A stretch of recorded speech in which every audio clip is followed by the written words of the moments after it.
கருணாநிதியின் சிலை, கருணாநிதிக்கு வைக்கப்பட்ட அந்த லொல்லு சபா மனோகர் சிலை இருக்கு இல்லையா, அது சேலத்தில் ஒரு சிலை வைக்கப்பட்டிருக்கிறது.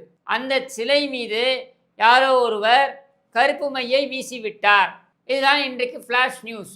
கருணாநிதி சிலை மீது கருப்பு மை வீசி அவமானப்படுத்தி விட்டார்கள் அப்படின்னு சொல்லிட்டு, உள்ளபடியே நாம் அதை கண்டிக்கிறோம்.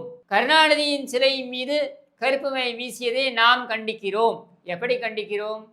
கருப்பு மையை ஒரு சாக்கடையின் மீது வீசி வீணடித்ததற்காக நாம் அதை கண்டிக்கிறோம்.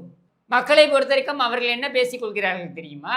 ஒரு திருட்டு பயலுக்கு நீ ஊரெல்லாம் கொண்டு போய் சிலை வைப்ப, அதை உன்னுடைய முழு நேர வேலையாக நீ பார்த்துக்கிட்டு இருப்ப. இதை பாதுகாப்பதற்கும் ஒரு காவல்துறையிலிருந்து ஒரு தனிப்படையை அமைத்து, சிறப்பு படையை அமைத்து நீ வைத்திருப்பாய். அதன் மீது யாராவது கோபப்பட்டு எதையாவது வீசிவிட்டால் உடனே அதை வைத்து கும்மி அடித்து கொண்டிருப்பாய்.